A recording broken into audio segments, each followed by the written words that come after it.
Kaixo denoi. Bueno, bideo honen asmoa da, ikusiko zenuten bezala, BTSek 2022 urte guztin zehar argitaratu duen musikaren errepasoa egitea. Bideo luzea izango da, orduan pazientzikin hartu.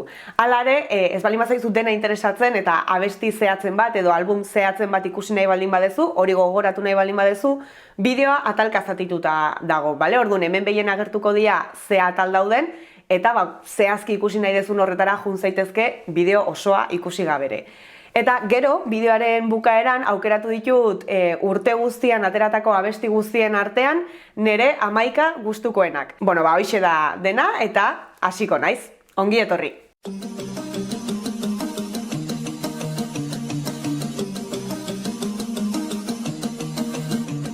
Bi 2022 urtea musika sorkuntzari dagokionez nahiko urte berezia izan da BTS-entzat, beraiek holaxe esplikatuta aldaketa urtea izan da, ez? Lehenengo kapituloa itxi dute eta bigarren kapituloa abiatu dute, nolabait ere bakoitzaren sorkuntza pertsonalagoan pixka bat zentratuago egongo dena. Oso motz esplikatuta. Baina nire kasun hau izan da nire lehenengo urtea BTS-en jarraitzaile moduan, orduan ez daukat beste urte batzuekin konparatzeko esperientziarik ere. Hau izan da lehenengo urtea in real time BTS-en sorkuntza jarraitu detena. Baina gehiago luzatu gabe, errepasoakin hasiko naiz urte hasieratik. 2022ko lehenengo abestia Stay Alive izan zen, Jungkookek abestua eta Sugak produzitua.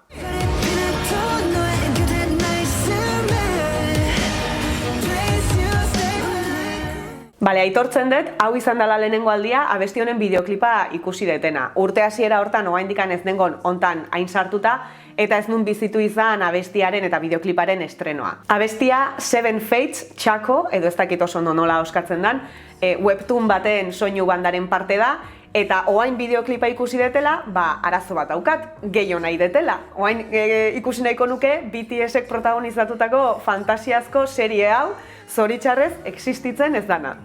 Alare, abestira bueltatuta, egia esan gustatzen zait, baino beste gabe. Urten zehar ez da nahita entzun deten abesti bat, random eran edo shuffleen jartzen detenen Spotifyen agertzen denen, entzuten dut eta gustora, baino bestela, hoxe, ez da nik nahita jartzen deten abesti bat. Urrengo abestia With You izan zen, Jiminek eta Ha Sung-wonek Our Blues telesailerako egin zuten abesti bat.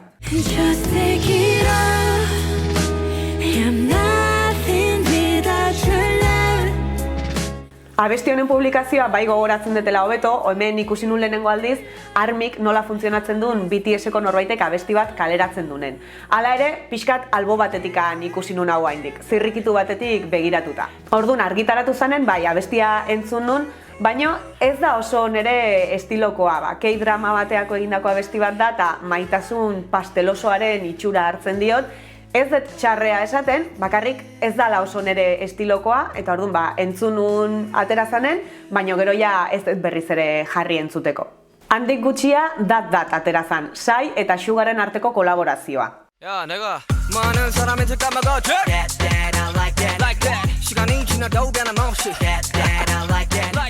Abesti hau bai, abesti hau pila bat gustatzen zait, eta aitortu beharra daukat, Psy eta Sugaren arteko kolaborazioa eta bien arteko kimika eta rollo ona sorpresa oso polita izan zala. Ia mundu guztiak bezala, Psy ezagutu nun, orain dela urte asko, Gangnam Style abesti famatu hori aterazunen, eta hori izan zen K-poparekin izan nun lehenengo kontaktua K-popa zala ere jakin gabe. Eta Psy Gangnam Style abesten zuen abeslariua, bazan zerbait extravagantea, ezberdina, estridentea. Zerbait ez nekin oso ondo nola klasifikatu, ez? Hori izan Psy nire imaginarioan. Eta gero dago Suga, BTSeko Suga. Esango nuke orain beste irudi bat daukatela Sugarena, baina denbora gehiago pasadetelako bere bideoak ikusten eta bera entzuten, ja esango nuke pixkat hobeto ezagutzen detela, zentzu baten, baina dat atera zanen, oraindikan burun neukan Sugaren irudia zan, askoz ere serioagoa edo hotzagoa, ez? Ustez badakizuela ze esan nahi deten. Eta horregatikan, Suga hori eta Psy hori elkarrekin kolaboratzen ikustea, niretzako kriston sorpresa izan zen, eta gaina hori, ez? Bien artean erakusten zuten rollo ona eta umore hori pila bat gustatu zitzaiten. Eta bai bata eta bai bestea hobeto ezagutzeko modu bat izan zen. Baina, ez naiz gehiago enroiatuko, abestia pila bat gustatzen zait, eta nik dakitela behintzat, behin bakarrik abestu dute zuzenean, normalen Psyk abesten du bere kontzertutan, baina behin Suga ere atera da kontzertu batean abestera, eta momentu horren bideoak ere oso guapoak dira, ikustea jendeak nola erreakzionatzen duen Suga ateratzen denean, mundiala da. Eta kolaborazio honen ondoren, argitaratu zen urrengoa izan zen Proof albuma, album erraldoi hori, beraien ibilbide musikalaren errepaso moduko bat egiten duna, eta hortaz aparte beste 3 abesti berri ere argitaratu zituzten bertan, eta aurretikan landuta zituzten beste abesti batzuen bertsioak edo demo batzuk ere sartu zituzten 3. CD berezi baten.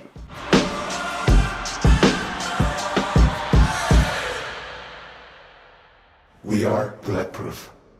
Bueno, hau izan da nik bizitu duten BTS-en talde bezala lehenengo comebacka. Lehenengoa eta denboralditxo baten behintzat azkena izango dana, espero dezagun hemendikan denboraldi batea 2025erako beste comeback bat ere bizitzeko aukera izatea, baina oraingoz hau izan da bizitu duten bakarra.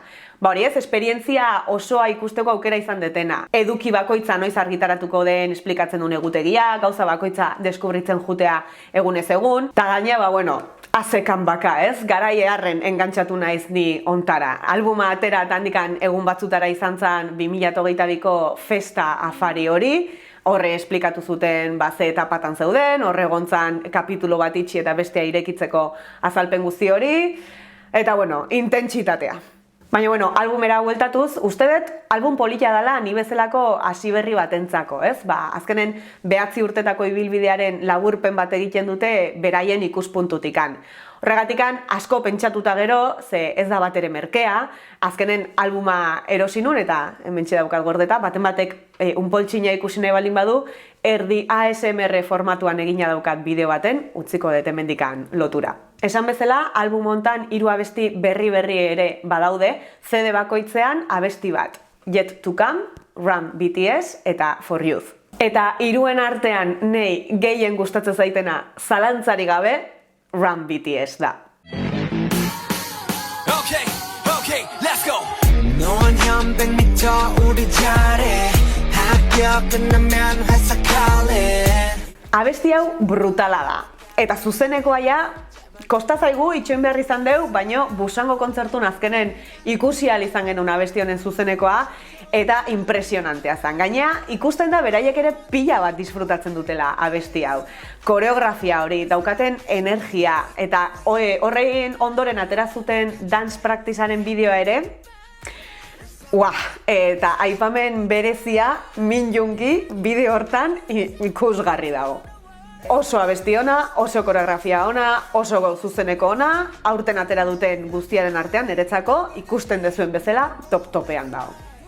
Eta hau eta gero pixka bat lasaituko naiz, ze hurrengoa aipatu behar deten abestia Yet to Come litzateke, Proof albumeko abesti nagusiena.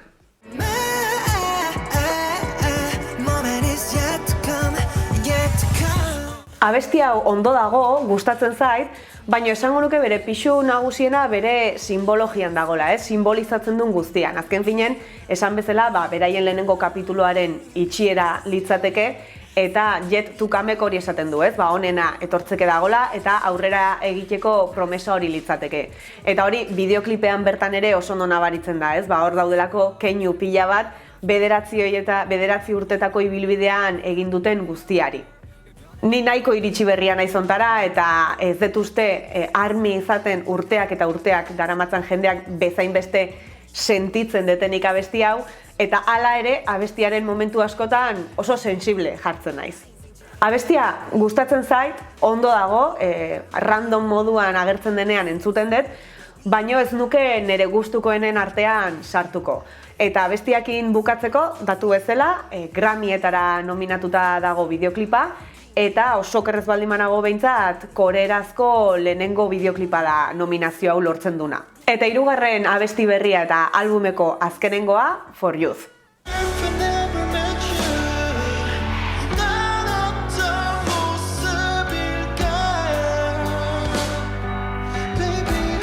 For Youth, Yet to Come bezala oso abesti berezia da ARMYrentzako.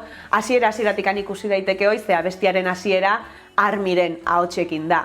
Beraz, mezuari begiratuta, esanahia handiko beste abesti bat litzateke hau, eta garrantzia handia dauka gainea, ze albumeko azkenengo abestia da, bale? Orduan, lehenengo kapituloa ixten duen albumeko azkenengo abestia litzateke hau. Horrek asko borobiltzen du bere esanahia. Baina, bueno, nere kasun eta dena da iritzi pertsonala, Yet to Comeekin gertatzen zaiten bezala, For Youth ere gustatzen zait, baino ez da bereziki entzuten duten abesti bat. Agertzen denean bai, baino ez dut nik jartzen naita entzuteko.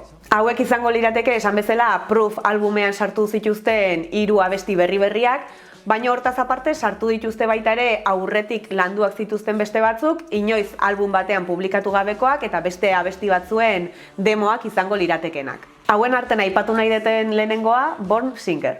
I'm a born singer, 정해져버린 고백, I swear. 언제나 멀기만 있었던 신기루가 눈앞에 있어. Abesti hau adaptazio bat da, J. Coleen Born Sinner abestiaren adaptazio bat. 2013 urtean atera zuten ez ofizialki YouTubeen eta SoundClouden, baina esan bezala hau da lehenengo aldia album baten sartzen dutena ofizialki. Eta hoxe abesti honek hitz egiten du musikari izateko daukaten pasio hortaz, beraien zalantza guztitaz, beldurretaz, grinaz, eta oso polita iruditzen zait, 10 urte beranduago abestia ofizialki album baten sartzeak horrek esan nahi duen guztiarekin, ez? 9 urtetako ibilbide musikalaren ondoren errekuperatzea abesti hori, letra horiek esaten dutena, benetan zenbat maite duten egiten duten hori eta ze gogo daukaten hori egiten jarraitzeko. Gainea, For Youth azkenengo abestia baldin bazan, Born Singer lehenengo abestia da. Eta iruditzen zait oso esanguratsua dala hori. Eta ez ditut aipatuko 3. CD-en dauden abesti guztik, demo guztiak, ze bestela bai ez detela bukatuko inoiz bideo honekin. Hemen jarriko ditut 3. CD-an dauden abesti guztik, eta aipatuko ditut hauen artean nei gehien gustatzen zaizkiten biak. Bat izango litzateke Tony Montana, Suga eta Jiminek abestutakoa, eta hau da Augustik bere mistake batean aterazun abestiaren bertsioa, Jiminekin batea. Eta nei egia esan gehiago gustatzen zait bertsio hau bere jatorrizkoa baino. Batez ere, bukaera alden daukan zati honengatik.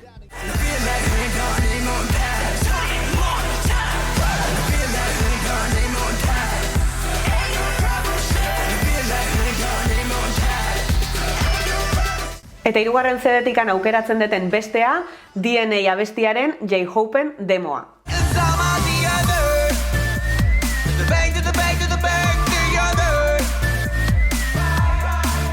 DNA abestia bera pila bat gustatzen zait, eta oraindik eta gehiago gustatzen zait Steve Aokirekin daukaten remix bertsioa, baino hau, J-Hopen demo hau ere brutala iruditzen zait, eta beste abesti bat egiteko modukoa dela iruditzen zait. Gustatuko litzaiake pila bat J-Hope hau abesten eta hau koreografiatzen ikustea. Eta honekin Proof albuma alde batera utzi eta aurrea egingo dut. Hurrengo abestia aterazana Jungkookek abesten duen My You izan zen.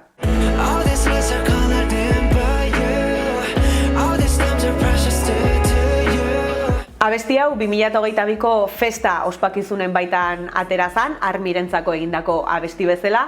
Ez dago Spotifyen eta esango nuke aterazenetikan gaur egunera ez detela askotan entzun. Eta abesti hau atera eta hendikan egun pare batetara izan zen festa afari famatua. Sentsazioa ematen dit ARMYrentzako egindako abesti guzti hauek bazetorren afari horretarako koltxoi moduko bat egin zutela, edo hori zala behintzat hauen asmoa. Albiste zailak zetozen, baina BTSek argi esan nahi zion ARMYri behaiek ziala importanteenak eta hor segitzeko asmoa zeukatela.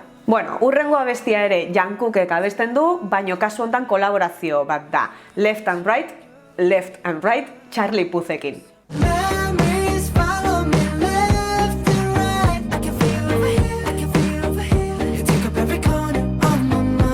Gustatzen zait, abestia gustatzen zait, errex entzuten da eta ezker eskubiko jolas horrek grazia puntu bat ematen dio. Bideoklipa ere ondo dago, istorio bat kontatzen du, istorio xelebre bat, eta Jungkook oso guapo agertzen da, nola ez.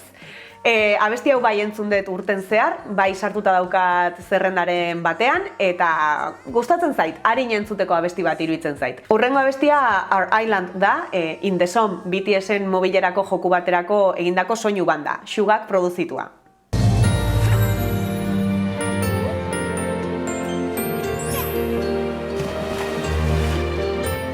Esan bezala, abestia hau BTS-en mobilerako joku baterako egindako banda sonora da, eta musika bakarri da, ez dauka letrarik. BTS-eko kideek mobilerako joku honen prestaketan ere parte hartu zuten, logoa diseinatzen eta ere aitu zian, eta musika ere egin zuten. Aitortzen dut, bideo hau prestatzerakoan egin nunen errepasoa ez nintzala gogoratzen abesti hau existitzen zanik. Orduan, imaginatzen dut, aterazan garaien entzungo nula, baino gero ja, aztu eta borratu nuen nere burutikan. Ze bideo jokon ere ez naiz ibili, orduan ez diot kasorik egin. Bueno, oain datorrena bai, oain datorrenaz oso ondo guatzen naiz eta zoragarria iruditzen zait. J-Hopen bakarkako lana, bakarkako albuma, Jack in the Box. They call me Hope, do you know I'm Hope? Pandora history, gigin the bar.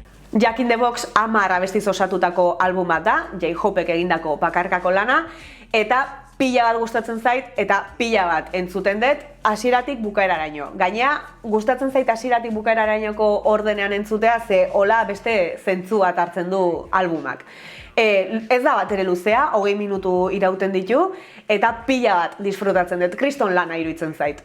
Netzako behintzat, eta uste dut jende askorentzako album hau kriston sorpresa izan zen. Ze, bueno, J-Hopek beti izan du, edo normalean J-Hope asoziatzen deu oso irudi alaiarekin, oso diztiratxua, koloretsua, oso sunshine, eta album hau ez da bat ere horrela. Askoz ere ilunagoa da, askoz ere gordinagoa da, eta horregatikan sorpresa bat izan zen, oso sorpresa interesantea eta polita. Albumaren zutabe bezala dago Pandoraren kutxaren mitoa, ez? Pandora's Box.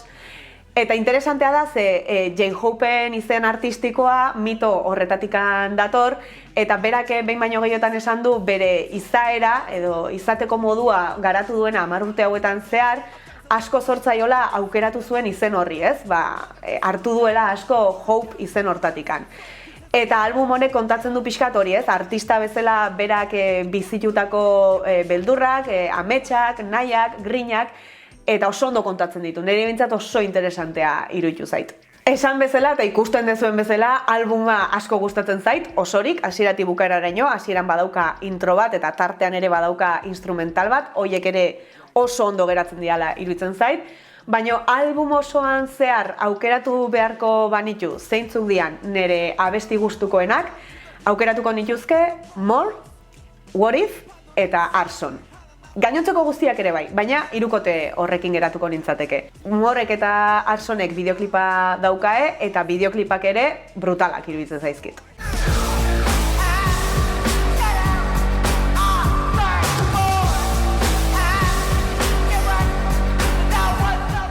Gainea, albuma hau zuzenean osorik ikusteko aukera ere izan dugu, ze Estatu Batuetako Lollapalooza, jaialdi ezaguneko kartelburua izan zen, lehenengo Hego-Korearra kartelburu izaten dana, por cierto, eta kontzertu hori ere brutala izan zen. Aitortzen dut, goizeko 4etan esnatu nitzala Weverse bidez zuzenean ikusteko, eta konexio arazoekin pixka bat desesperatu nintzen arren, merezi izan zuen. Pila bat disfrutatu nuen kontzertu hoi, gero zorionez YouTubera igo zuten osorik, hortxe dago ikusi nahi baldin badezue, benetan gomendatzen dizuet, eta oso ondo, iruditzen zait oso ondo ikusten dela zuzeneko hortan, bai Jack in the Box albumak daukan guztia, eta baita J-Hopen beste koloreak ere bai, ze kontzertua 2 zatitan bezala antolatuta dago, lehenengo zatia izango litzateke ilunena dena, album honi dagokiona, eta gero badago erdian aldaketa bat, eta sartzen du bere aurreko kolore gehiago, aurreko abesti gehiago, eta beste J-Hope bat ere ikusten da. Oso kontzertu konpletoa iruditzen zait, orduan benetan komendatzen dizuet. Pixka bat gustatzen baldin bazaizue J-Hopek egiten duen musika edo atentzio eman baldin badizue, kontzertu hori ikustea. Hortik aurrea ere egin du beste zuzeneko emankizunen bat, Mama sarien emanaldian adibidez. Hor ere, brutala da, J-Hopen presentzia eszenatokian kristona iruditzen zait. Esan beharra daukat, realizadoreak ziola justiziarik egin bere koreografiari eta eszenografiari, baino hoi ere ikusteko modukoa iruditzen zait. Bueno, aurrea egingo dut, ze bestela, J-Hope buruz hizketan pasako dut bideo erdia. Honen ondoren argitaratu zen hurrengo abestia, beste kolaborazio bat izan zen. Bad Decisions, Benny Blancok aterazun, eta bertan parte hartu zuten Snoop Doggetaz aparte, B, Jimin, Jin eta Jungkookek. Let's make some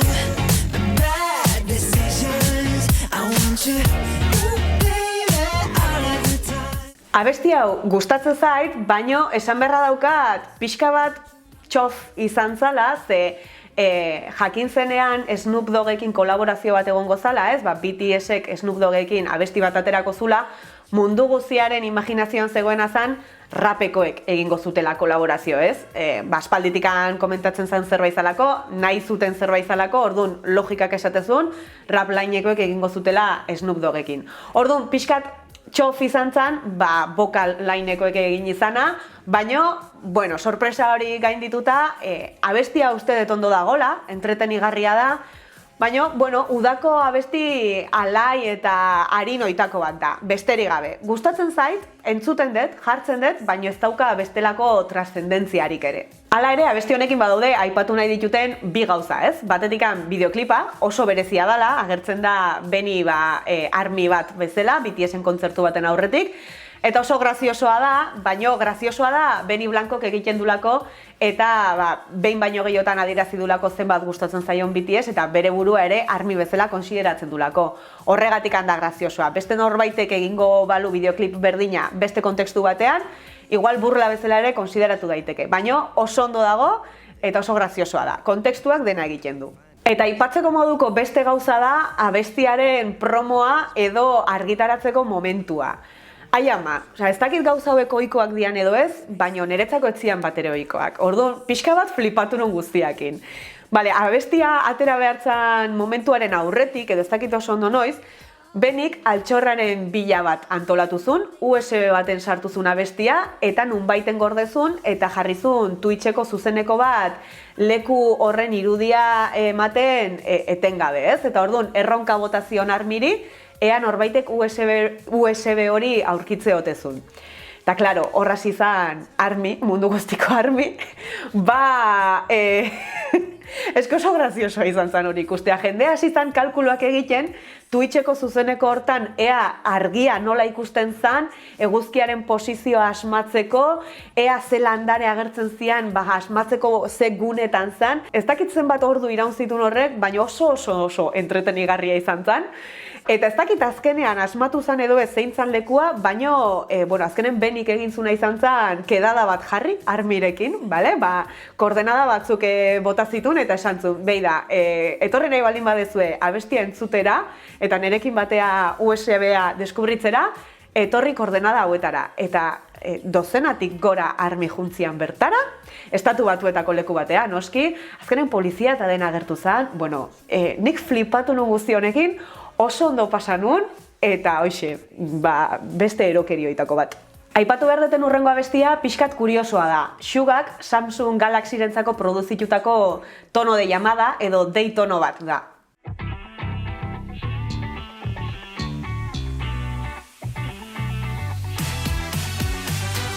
Over the Horizon izena du Samsung Galaxy-ren tono ofizialak, nik ere Galaxy bat daukat, eta nire mobilak ere badauka tono ofiziala.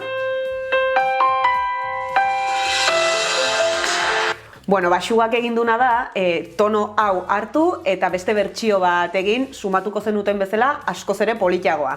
Lehengo urten ere, 2021 batean ere, egintzun abestiaren beste bertsio bat, eta entzun dezuten hau 2022koa litzateke.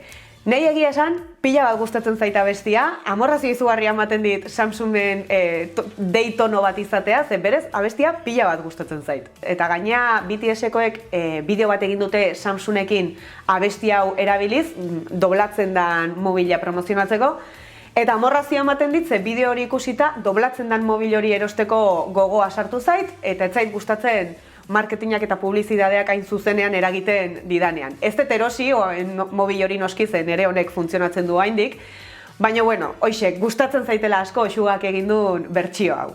Jazta. Hurrengo abestia ere kolaborazio bat da, Sexy Nukim izena du eta Balmin Tigerrek atera du Namjoonekin kolaborazioan.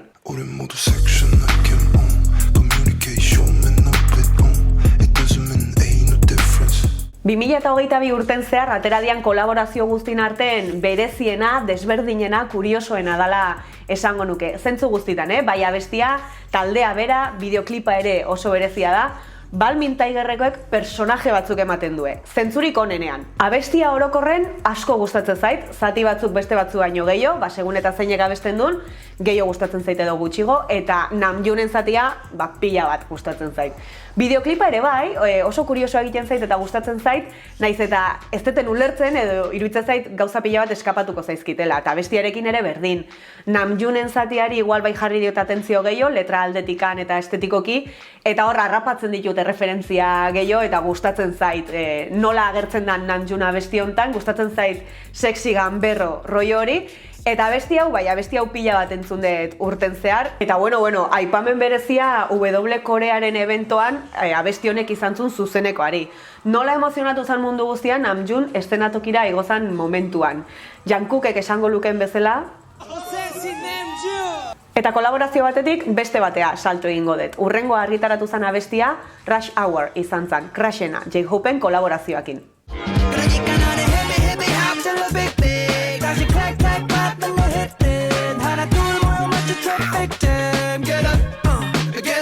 Super rollo ona transmititzen dit abesti honek eta Crashen eta Hobiren arteko harremanak eta kolaborazioak ere bai.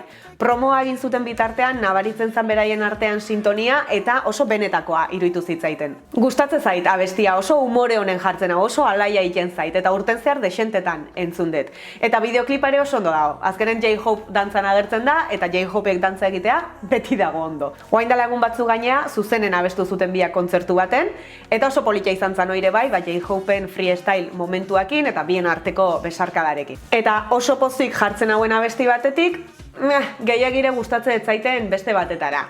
Urrengo abestia aterazana izan zen Yet to Come abestiaren bertsio bat, FIFAren munduko koparen testuinguruan. Was it honestly the best? 'Cause I just wanna see the next brighter than our yesterday. Abesti hau Hyundairen Goal of the Century kanpainaren baitan argitaratu zen, FIFAren munduko koparen testuinguruan. Orokorren, neri ez dit grazia handirik egiten BTSek markekin kolaboratzeak. Badakit oso tikismikiz naizela eta munduak horrela funtzionatzen dula, baino ez zait gustatzen. Kanpaina hontan bi elementu daude, Hyundai alde batetik eta FIFAren munduko kopa bestetikan. Hyundai egia esan ez dut gehiegi kontrolatzen marka bezala, ez dakit txuritik beltzerako espektroan nun kokatzen dan, ez dakit ze gauza on eta ze gauza txar ditun, baino FIFAri dagokiona, hombre, temon, ez? Gainea justu 2022ko Katarreko mundialakin, oraindik eta gehiago. Alare, esan beharra daukat, ni orokorren ez naizela futbol profesionalaren munduko gauzen oso fan. Iruditzen zait beti dagola ustelkeria eta korrupzio gehiegi. Eta 2022 Katarren ospatudan munduko kopak ere ustet evidentea dela itzal asko izan ditula. Bideo oso bat beharko nuke edo bideo sorta bat beharko nituzke gai honen inguruan hitz egiteko, ze korapilo eta dar pila bat daude, eta ez naiz oin hasiko hortan sakontzen, baino ez nuke nahi pentsatzea arinkeria sartzen duten gai bat danik. Zintzoki esaten dut, bihotzetikan esaten dut, ez zaitela gustatzen BTS hontan parte hartzen ikustea. Eta oraindik eta gutxigo gustatzen zait hortarako Yet to Come abestia erabili izana. Lehen esan bezala, suposatzen da abesti hori abesti berezi bat dala.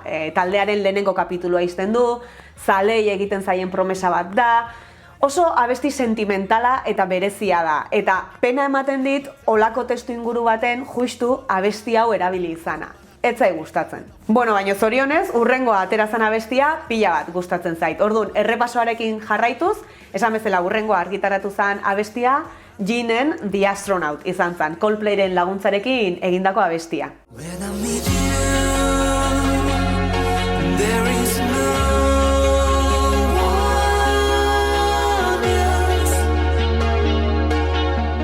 Abesti hau asko gustatzen zait, zoragarria da. Uste dut besterik gabe ere entzuteko abesti polita dela, baino ARMY baldin bazea, edo BTSen zalea baldin bazea, edo baldin badaukazu halako sentimendu bat beraiekiko, abesti honek patata ikutzen dizu.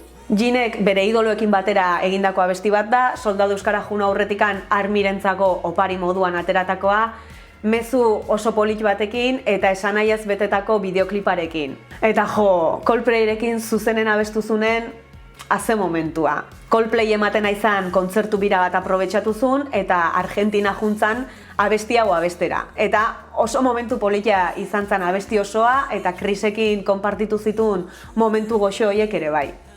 Hego Koreatikan Argentinaraino juntzan, abesti hori abestera bakarrik.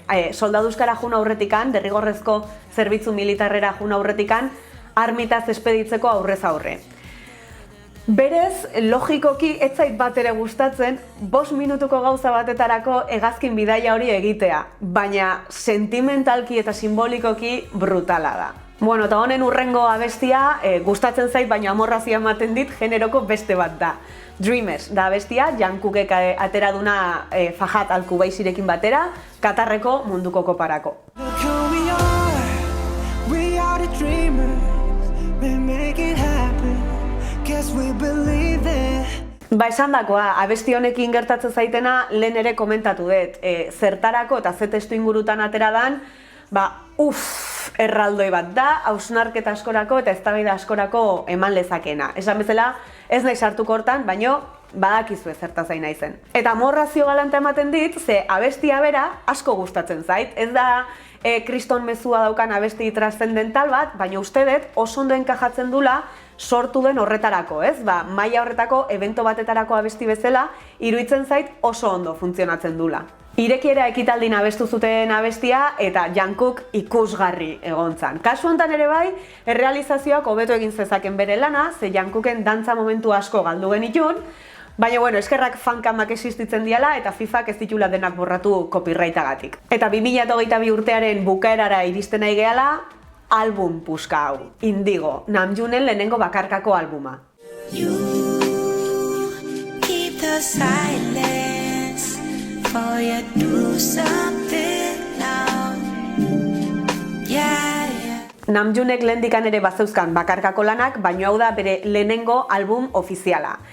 Eta haze albuma, izugarria iruditzen zait eta entzuten deten bakoitzen geroz eta gehiago gustatzen zait. J-Hopen albumaren kasuan bezala, hau ere goitik bera gustatzen zait, hasieratik bukaeraraino. Holaxe dauka bere zentzurik osoena. Kasu honetan ere ez da album luze bat, honek ere 10 abesti ditu, eta 30 minutu inguru irauten ditu. Iruditzen zait oraindikan ere denbora asko behar detela album honekin, denbora dedikatu behar diotela letra guztiak ondo irakurtzeko, Namjoonek esan duen guztia ondo entzuteko, baina orain arte ikusitakoarekin bakarrik kriston albuma iruditzen zait, izugarri gustatzen zait. Namjoonek Indigo albuma definitu du The Last Archive of My 20s bezala eta esan du 4 urte pasa ditula hontan lanen. Bere azken urte hauetako bizitzara, bere barrura, bere sentimenduetara, bere pentsamendura egindako bidaia bat dala iruditzen zait, modu zoragarri batean kontatua. Evidentemente ez naiz gai abestirik gustukoen aukeratzeko, denak maite ditut, baino aukeratu beharko banu oaintxe, baten bat, esango nuke, gehien gustatzen zaitena albumaren erdialdean dagoen hirukotea dala. Closer, Change Part 2 eta Lonely abestiek osatzen duten hirukote hori. Things change, people change, everything change. Yeah. Things change, people change, everything change. Baina hiru horiek eta gero dator Hectic, eta hori ere zoragarria iruditzen zait, eta albumaren hasieran ere badago Still Life izeneko beste bat, edo All Day, eta horiek ere brutalak iruditzen zaizkit. Orduan, oantxe hiru horiek aukeratu ditut, baina igual bihar ideia zaldatzen dut. Eske abesti guztiak dira oso onak. Albumean 2 abestik daukate bideoklipa. Batetikan Wildflower, izango litzatekela albumeko abestirik nagusiena, eta ez dut oain arteko aipatu ere egin, baina hau ere izugarri gustatzen zait. Eta bideoklipa daukan bestea Still Life.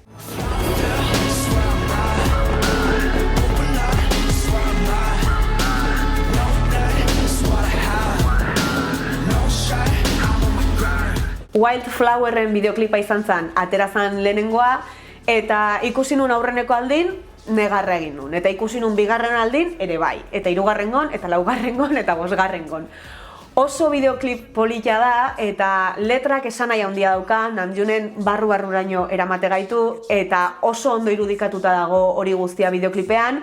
Orduan, sensible jartzen naiz, eta ez naiz gai bideoklip hori ikusteko oraindik negarrik egin gabe.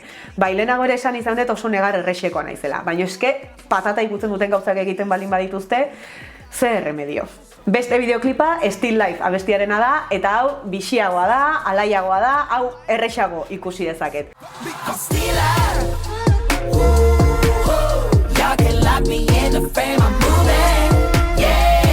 oso bideoklip guapoa dela iruditzen zait, oso efekto politak ditu eta gainea efekto horiek oso logika ona daukate letrak esaten dunarekin. Bideoklipetaz aparte, aipatu nahi ditut baita ere ikusteko moduak iruditzen zaizkiten beste 3 bideo, bat litzateke Tiny Desken egindako kontzertua, bestea New Yorkeko Dia Beacon museoan grabatutakoa, eta azkenengoa, baina importantena iruditzen zaitena, Seulgo Rolling Hall aretoan emantzun kontzertua. I'm fucking lonely. Now just Kontzertu hau izan zen Indigo jende aurrean aurkezteko bere modua eta zoragarria iruditzen zait. Namjoonek esan zuen musikaren munduan hasi zenetikan bere ametsa edo bere ilusioa bazala areto hortan jotzea eta oso polita iruditzen zait 10 urteko ibilbidearen ondoren bere lehenengo album ofiziala hor aurkeztea erabakitzea. 200 armiren aurrean emandako kontzertua, oso gertukoa, oso goxoa, sentimenduz betea, eta bueno, inbidia ematen du 200 armi hoiengatik, baino oso polita iruditzen zait hala egitea erabakitzea. Normalean BTS beti ikusten da milaka pertsonak abitzen dian estadio erraldoietan, eta zaila egiten da halako gertutasuna imaginatzea, ez? Eta kontzertu hau ikusita nik irudikatu dezaken Namjoon nire herriko gaztetxean jotzen, eta sentsazio hori lortzea impresionantea da. Ez du inoiz nire herriko gaztetxean joko noski, eta ez dut ustenik inoiz halako gertutasunarekin ikusteko aukerarik izango detenik, baino polita da hori behintzat bideoz ikustea. Eta ja isilduko naiz, ze Indigori buruz hizketan ere beste ordubete pasan ezake. Eta holaxe, errepasoaren azkenengo abestira aiatu gea, urteko azkenengo abestira, Big aterazun cover bat, It's Beginning to Look a Lot Like Christmas abestiarena.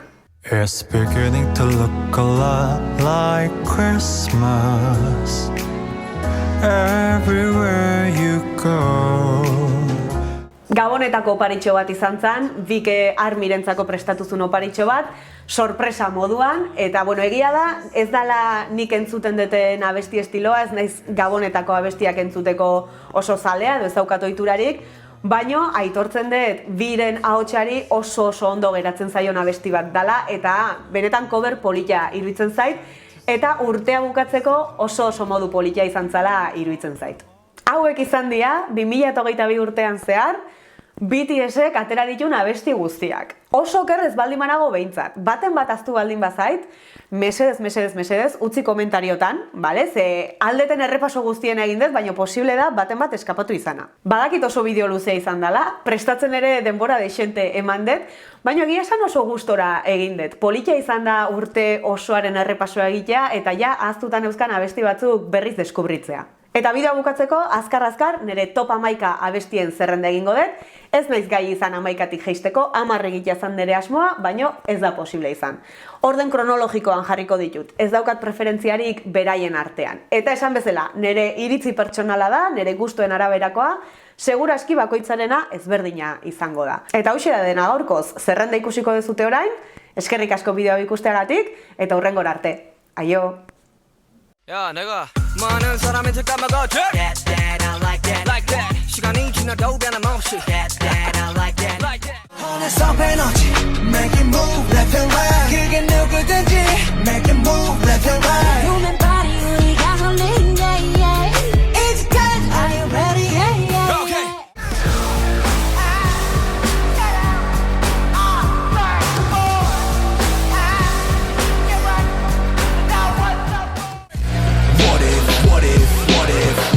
What if I had no home? What if I had no dream?